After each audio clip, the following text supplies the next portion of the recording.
Hello everyone and welcome to my BTG CBS update channel. Joey traded a naughty list for a political list, Marcel served and protected in a different way, and Haley turned out to be a valet girl. Meanwhile, Nicole got 2 Christmas presents this year, Tomas gave Cat another lump of coal, and Anita got news that would suck to hear at any time of year. Let's fill up those 2 scoops and find out what happened inside and outside the gates of Fairmont Crest. What you want for Christmas? I admit that anything government makes my head freeze up. It's probably why I used to fall asleep in my American government class senior year. Though maybe it being first period had something to do with it. Anyway, Congressman Martin was involved in an in-the-works bill that would allocate tax revenue from gambling establishments toward treatment centers for gambling addicts and do something about money laundering, or something like that. Martin had to hear it from both Smitty and Nicole about whether or not he was going to flake on supporting the bill because Joey, to whom Martin still owed a favor, wouldn't like it. Allaying their worries, Martin said he was only holding off until it was clear how the potential legislation would evolve. I'm actually glad to see Martin getting a chance to do his elected job, but the 17-year-old in me was waiting for the bell to ring. Randy rang a bell in a different way, alerting Joey to the bill's existence. I was rather amazed Joey didn't already know about it. He has ears all over the DMV and usually is in the know long before Randy is. Well, of course Joey didn't like any measure that would measure less profit for his casino, and he was even less thrilled that it might pop the bubbles in his precious money laundering. So he decided to do something about it. Outside influences in politics. Say it isn't so. You just have to laugh at it these days to keep from crying. Breaking a sort of unspoken code that they were to maintain radio silence, Joey showed up at Bill's law firm to have an unauthorized chat.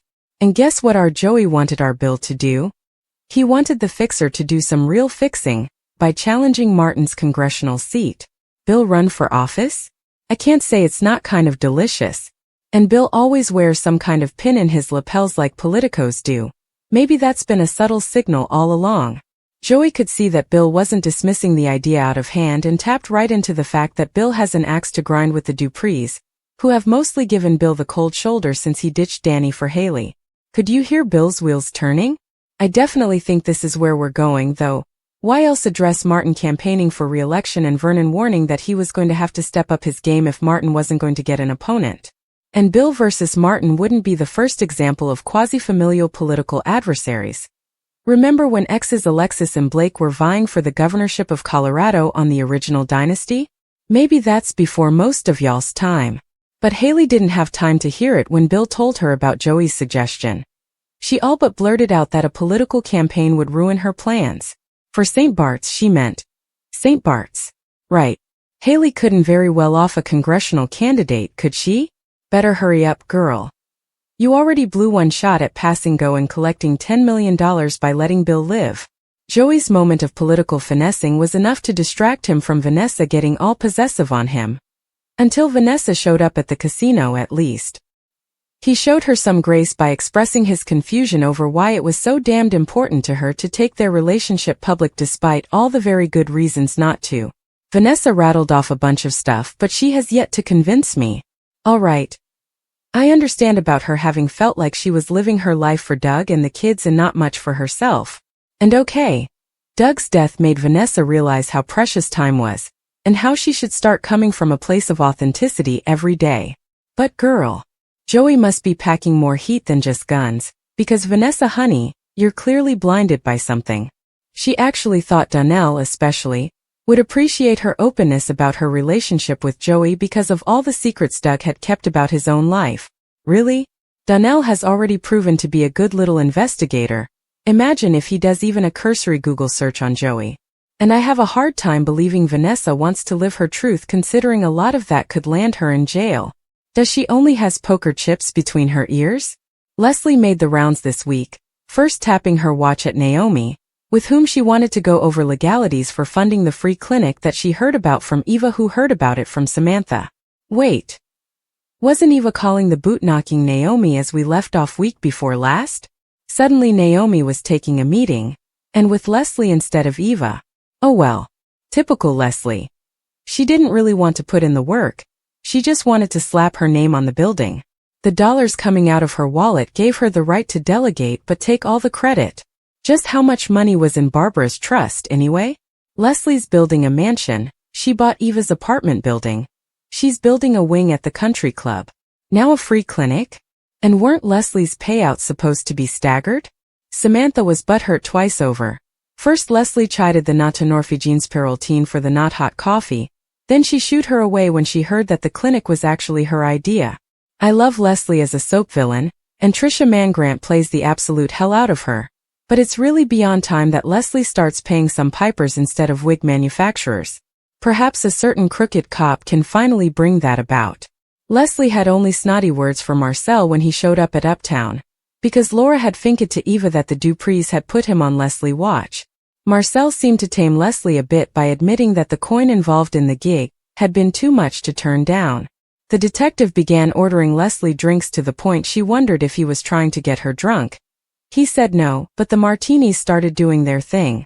Her words coming out more slowly than normal. Leslie confided to Marcel that Ted was the only man she had ever loved. Yet, had she just been a convenience for him all this time? Marcel let the testosterone flow, prompting Leslie to tell him that whatever they might end up having, it wasn't going to be no whirlwind romance. Instead, they ended up in a whirlwind kiss. I am so of two minds here. My need for Leslie to pay for her crimes against Laura has me wanting the otherwise sleazy Marcel to do the right thing like Spike Lee and trick Leslie into confessing so she can do some jail time.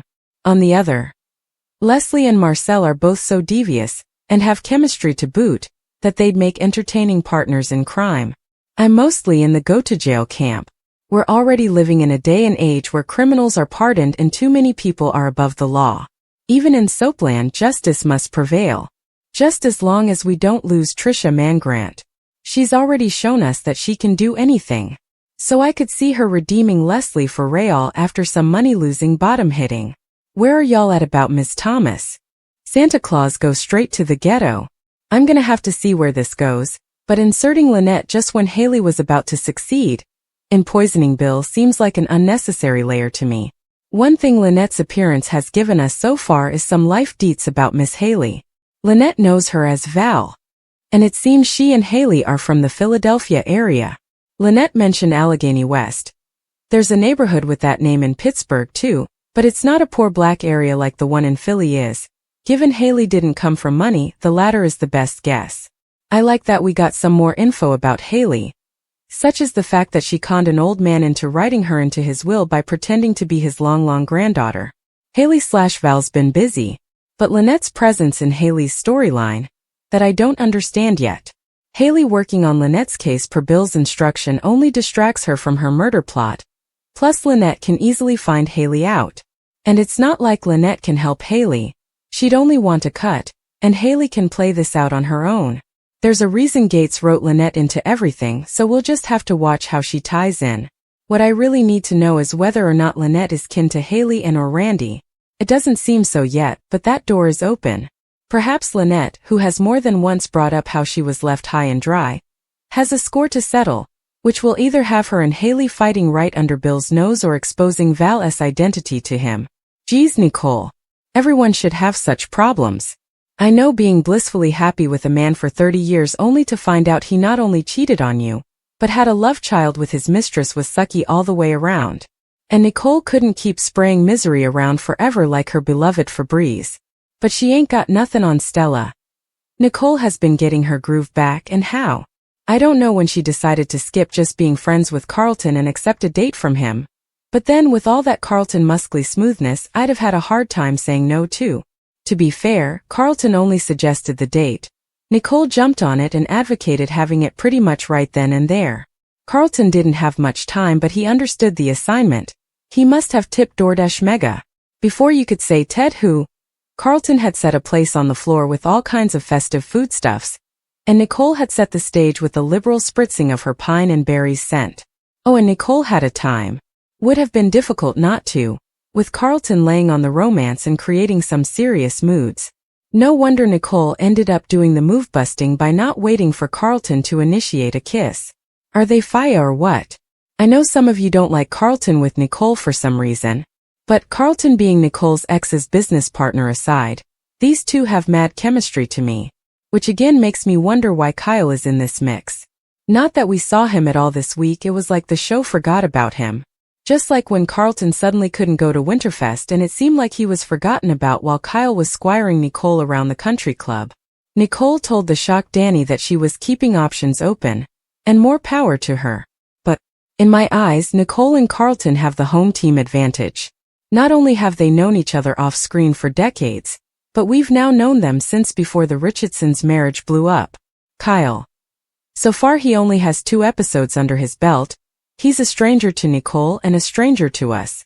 I don't know who I'd like to see Kyle with yet, but it's not Nicole. Having Nicole be a gateway for the character to enter the canvas, sure, I'm fine with that. Who would you put Kyle with? It can't be Ashley since he's too old. Who do you think would be good for Kyle? How about Smitty? He may have forgiven Martin for his secrecy shenanigans, but I haven't. Players Ball. The law offices of Bill Hamilton, ESQ taking on Lynette's embezzlement case, looks to have implications reaching even further into the DMV. Tomas was tasked with handling it, even though he's never taken a criminal action to trial before. Bill was all for it, after goading Tomas into declaring his dedication by making fun of his broken peen. Tomas did a home alone, yes. Once by himself, but it looks as though his home will continue to be alone. Cat's still not grooving on moving in with him, and you know. For as bratty as she is, I think she's on point with this one. It was interesting that Cat was wary of giving herself up the way Danny had with Bill, and naturally the destruction of her parents' marriage still looms large. But then Cat reminded Chelsea that Tomas had slept with Eva. That may sound like she's holding a grudge. And sure, she and Tomas were on a break like friends Ross and Rachel, but deep down she hasn't let that one go. And let's not forget, she only took Tomas back after that because she didn't want Eva to have him. Cat knows on some level that this relationship isn't right, and that's why she hasn't called U-Haul. Tomas's likely promotion was one more thing point against this coupling that had slipped between my couch cushions. Cat was never really fond of Tomas working for her hated uncle, though she seemed to have sucked it up for the sake of dating him. Now it's right back in the forefront.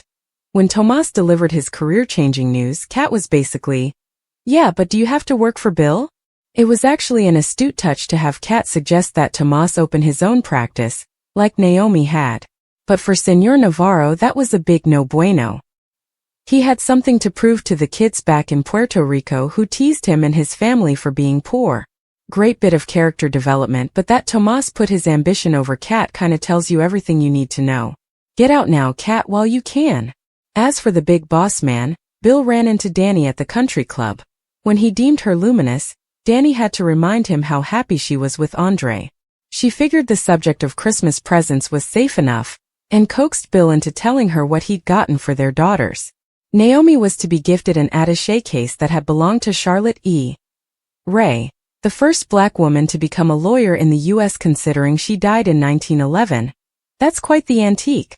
Even though I'm a pasty old white guy, I love that Gates constantly includes bits of black history and culture, and not in a preachy way. I had to look Ms. Ray up, but I learned something. We got a different history regarding Chelsea, somewhat of the retcon variety. Bill was owed a favor by Genoa City lawyer Michael Baldwin, who got his department store heiress wife Lauren Fenmore to distribute Chelsea Cat merch. First Y&R's Devin Winters, then B&B's Rich Forrester. I am geeking out over these shows and Gates existing in the same universe. Imagine all the juicy crossover potential. But what should have been a one-off gimmick wasn't. A few weeks ago, Bill and Danny flashed back to themselves in the 90s. Sure, you couldn't have Timon Kyle Durrett and Carla Mosley playing them, but their younger recasts though game weren't exactly a match. Might have been better to go there only once, but this week we saw the newlyweds snowed in at the Dupree family cabin, where Danny announced that she was pregnant with the child who would become Naomi.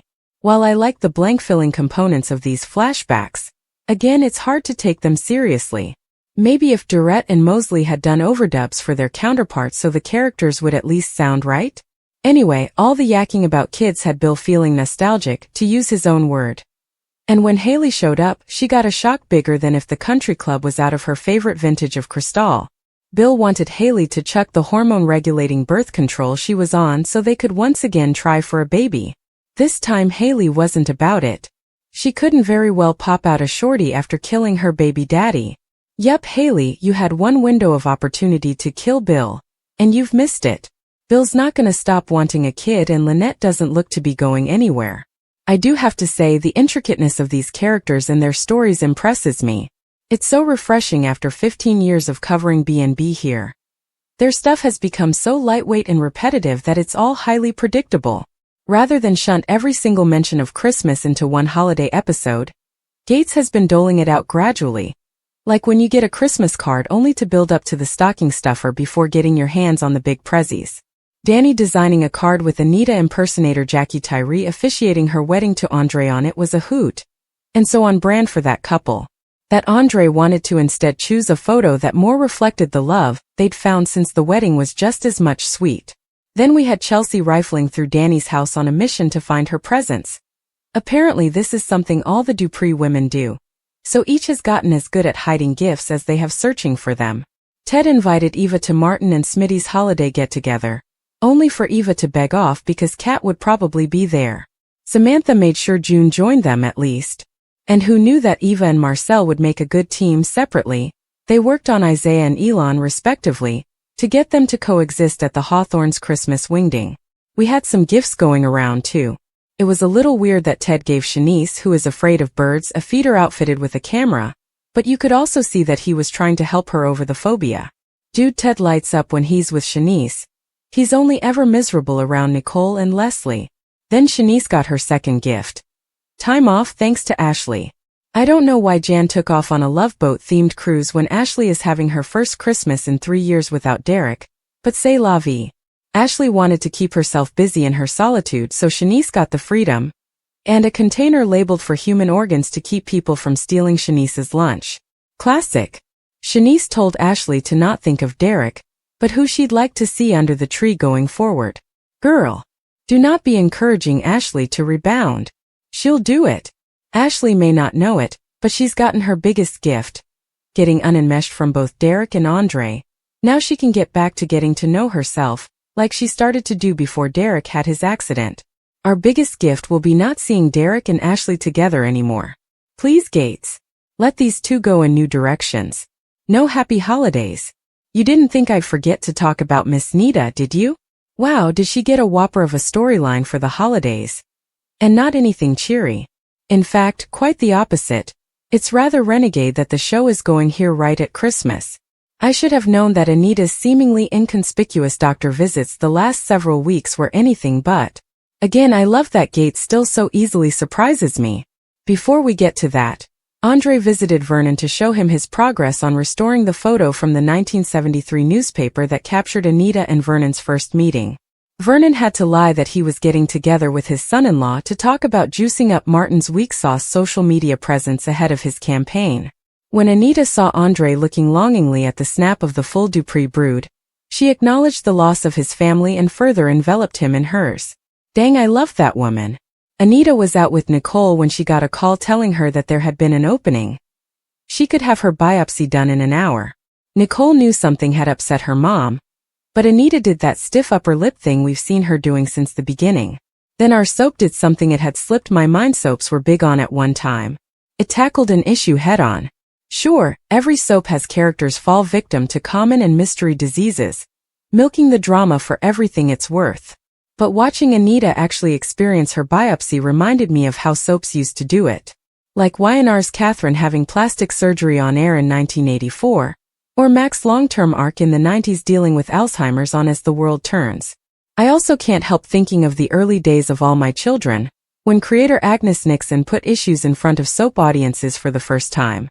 That's how I felt when Anita was getting tissue extracted. It was like we were in the exam room with her. And while it's easy for socially conscious scenes to get heavy-handed, this one was handled rather well, with Anita's doctor explaining the procedure and what would follow it. Given how many things have started to happen off-screen on this soap, it's particularly commendable that this was shown. There was only a 20% chance of Anita's mass being malignant, as we learned, but she was still worried. She blew off her preoccupation as tiredness when Vernon caught on to it, yet La Dupree did a big slip when she very abruptly asked Danny to take care of Vernon, should something happen to her. Anita should know Danny is like a dog with a bone. And Danny already told Chelsea that she knows something isn't right. Anita chose not to burden Vernon, at least not until the moment she had to, But she did confide in her fellow articulates, Sharon and Tracy. Turned out, Tracy had been subjected to a similar agonizing wait until her own results came in, which Sharon had helped her through. It was one more reason Anita regretted having been estranged from them. That was a nice bit of keeping that fallout going. There is so much debate as to whether or not Vernon is having an affair with Sharon, which I think is exactly what the show wanted. That they haven't shown anything confirming one way or the other is just having us trying to put puzzle pieces together even more. I'm still erring on the side of Vernon getting singing lessons to surprise Anita with, but Sharon was very insistent on seeing the man. At the same time, Anita was heading to Garland to get her results. Surely Sharon isn't trying to mark her territory in Anita's time of need. I'm thinking it's more Sharon feeling the urgency with Anita's imminent diagnosis, and so wanting to have Vernon stage ready after he crapped out of doing Winterfest. But Tracy has now twice seen Sharon acting shady, and we left off with Ms. Tyler confronting Ms. Winger about it.